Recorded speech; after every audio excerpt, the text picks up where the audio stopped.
तो चलिए आज हम बनाएंगे बिना चाशनी बेसन और सूजी से बहुत ही स्वादिष्ट मिठाई की रेसिपी, जो एकदम दानेदार बनकर तैयार होगा, मुंह में जाते ही घुल जाने वाला। और जो कभी नहीं मिठाई बनाया होगा वो भी इसे बनाकर तैयार कर सकता है। एकदम सिंपल तरीके से बनाकर तैयार करेंगे। तो चलिए बनाना शुरू करते हैं। तो इसे बनाने के लिए गैस पर एक कढ़ाई रख ली हूँ और इसमें मैं डाल रही हूँ घी। तो यहाँ पर आधा कप घी लिए हैं। अगर आपके पास घी नहीं है या घी नहीं लेना चाहते हैं तो आप इसके जगह पर रिफाइंड ऑयल भी ले सकते हैं, लेकिन आप घी में बनाएंगे तो वो ज़्यादा सही रहेगा। घी में ज़्यादा ही टेस्टी बनकर मिठाई तैयार होता है। तो अब घी इसमें आधा कप मेल्टेड डाल दी हूँ और साथ में ही इसमें मैं डाली हूँ आधा कप सूजी। तो जितना मैं घी ली हूँ उतना ही इसमें सूजी डाली हूँ। और हाँ, सूजी यहाँ पर मोटी या बारीक वाली कोई सा भी आप ले सकते हैं। सूजी डालने के बाद गैस के फ्लेम यहाँ पर लो रखेंगे और इसे चलाते हुए लो फ्लेम पर 1.5 से 2 मिनट के लिए सूजी को पकाएंगे। तो गैस के फ्लेम ध्यान रखिएगा, हाई नहीं रखना है, लो रखना है। तो यहाँ पर मिठाई जब तक हम बनाएंगे ना, पूरे प्रोसेस में गैस के फ्लेम लो रख कर ही बनाएंगे। तो यहाँ पर सूजी को भूनते हुए 2 मिनट हो गया है। तो इसमें मैं डाल दी हूँ आधा कप बेसन। तो यहाँ पर सभी माप आप ध्यान से लीजिएगा, तो आपका मिठाई बिल्कुल परफेक्ट बनकर तैयार होगा। तो यहाँ पर मैं कप ली हूँ, कप से सभी चीज़ आधा कप करके ले रही हूँ। अगर आपके पास कप नहीं है तो आप माप के लिए कटोरा सेट कर लीजिएगा, कटोरा से आप माप लीजिएगा। लेकिन माप से आप बनाएंगे ना तो आपका मिठाई परफेक्ट बनेगा। तो यहाँ पर इसमें बेसन डाल दी हूँ और बेसन डालने के बाद इसे हम इसी तरह से चलाते हुए 7 से 8 मिनट के लिए इसको भूनेंगे। इसी तरह से कंटिन्यू चलाते रहना है। और हाँ, ध्यान रखिएगा गैस की फ्लेम बिल्कुल लो रखिएगा, यानी कि इसे बिल्कुल धीमी आंच पर हमें पकाना है। इससे जलेगा नहीं और अच्छे से सूजी और बेसन पक जाएगा। तो अब यहाँ पर इसी के साथ इसमें 1 पिंच फूड कलर डाली हूँ, ऑरेंज फूड कलर। इससे थोड़ा सा अच्छा सा इसमें कलर आ जाएगा। अगर आप फूड कलर नहीं डालना चाहते हैं तो इसके बिना भी बना सकते हैं। फूड कलर डालने से कोई टेस्ट चेंज नहीं होता है, बस इसमें थोड़ा सा कलर आ जाता है, बस इसी का अंतर होता है। और हाँ, इसे कंटिन्यू इसी तरह से चलाते हुए पकाइएगा। कंटिन्यू अगर नहीं चलाएंगे ना तो कढ़ाई के तले में चिपकने लगेगा और थोड़ी ही देर में आप देखेंगे ना इसका कलर भी हल्का चेंज होने लगा है और इसमें सुनहरा सा खुशबू भी आने लगा है, यानी कि जो हमारा बेसन और सूजी है वो दोनों अच्छे से रोस्ट हो गया है। तो अब यहाँ पर इसमें 1.5 से 2 चम्मच में दूध डाल दी हूँ। तो इस तरह से 1.5 से 2 चम्मच दूध इसके ऊपर आप डालेंगे ना तो बेसन आपका इस तरह से रिएक्ट करेगा कि इसमें लगेगा कि सिर्फ झाग बनने लगा है।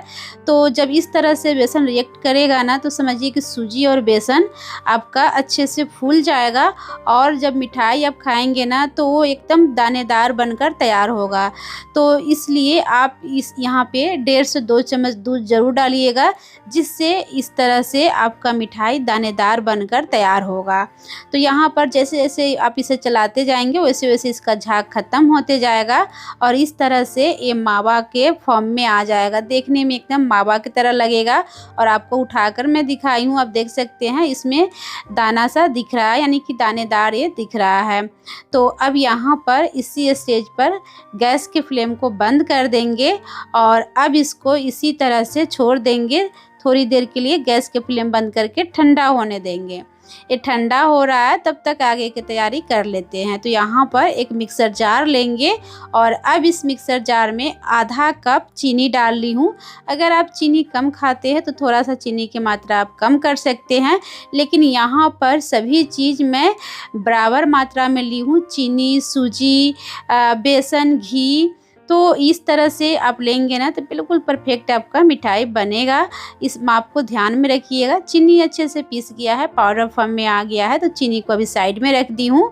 और अब यहाँ पर एक थाली ले ली हूँ। तो आप इस तरह के कोई थाली या आप मिठाई वाला जो ट्रे आती है वो ले सकते हैं या केक टिन भी ले सकते हैं। तो अब थाली को तेल या घी से ग्रीस कर लीजिएगा। इसके बाद थाली तैयार है तो इसे साइड में रखेंगे और यहाँ पर जो मिश्रण अभी हम तैयार किए थे ये बिल्कुल ठंडा हो गया है। आपको मैं चलाकर दिखा रही हूँ, ये देख सकते हैं ठंडा हो गया है। तो अब यहाँ पर गैस की फ्लेम ऑन नहीं करेंगे। अब इस ठंडा मिश्रण में ही मैं डाल रही हूँ इस मिठाई में मावा वाला टेस्ट लाने के लिए आधा कप मिल्क पाउडर।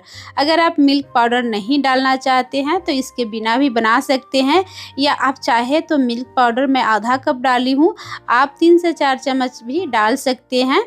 तो अब यहाँ पर इस मिल्क पाउडर को ठंडा मिश्रण के साथ ही अच्छे से मिलाइएगा। बिना गैस के फ्लेम ऑन किए हुए पहले इसको अच्छे से मिक्स कर लीजिएगा ताकि मिल्क पाउडर में गांठें गुठलियाँ नहीं आएगी और अच्छे से मिक्स हो जाएगा।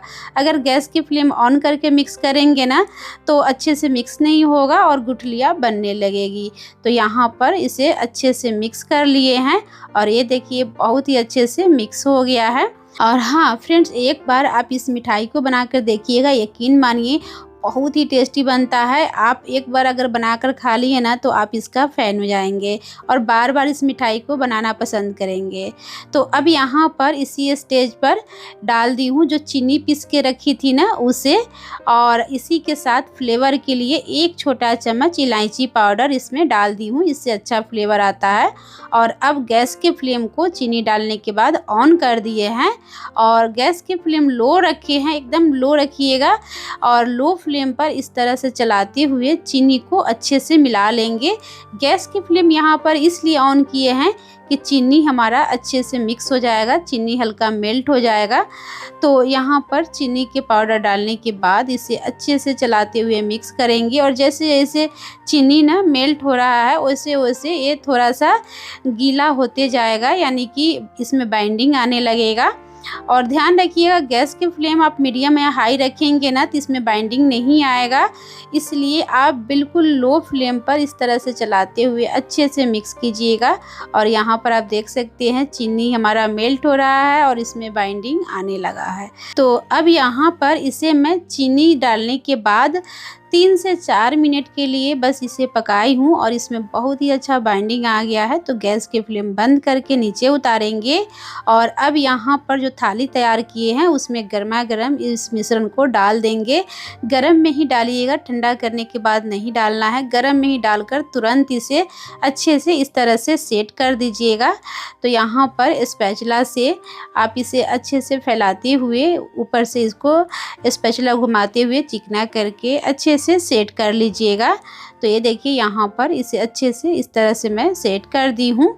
और हाँ, यहाँ पर इसे डेकोरेट करने के लिए आप चाहे तो अपने पसंद के ड्राई फ्रूट ले सकते हैं। मैं यहाँ पर पिस्ता और इसके ऊपर थोड़ा सा बारीक कटा हुआ बादाम डालकर इसे डेकोरेट कर दूँगी। तो गरम में ही इसे डेकोरेट करेंगे ना तो ये अच्छे से इसमें सेट हो जाएगा। ठंडा होने के बाद करेंगे तो ये सेट नहीं होगा अच्छे से। तो ये देखिए यहाँ पर इसके ऊपर ड्राई फ्रूट डालकर इसको स्पैचुला से हल्का दबा देंगे ताकि इसमें अच्छे से सेट हो जाएगा।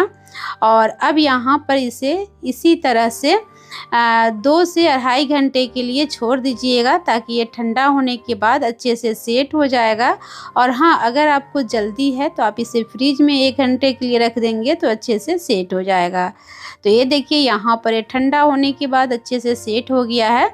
तो अब यहाँ पर इसे हम चाकू से कट कर लेंगे और कट करने से ही आपको पता चल रहा होगा कि कितने अच्छे से सेट हुआ है। और हाँ, यहाँ पर आप अपने मनपसंद अकॉर्डिंग इसे शेप दे सकते हैं, यानी कि जो शेप आपको पसंद है उस शेप में आप इसे कट कर सकते हैं।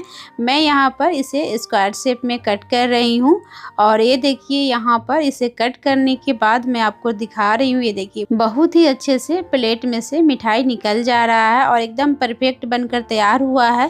तो यहाँ पर मैं आपको तोड़ कर भी दिखा रही हूँ। तो फ्रेंड्स, अगर आपको मेरी मिठाई की रेसिपी अगर आपको अच्छी लगी हो तो प्लीज़ वीडियो को लाइक, शेयर और चैनल पर नए हैं तो प्लीज़ चैनल को सब्सक्राइब जरूर कर दीजिएगा। जय हिंद, जय भारत।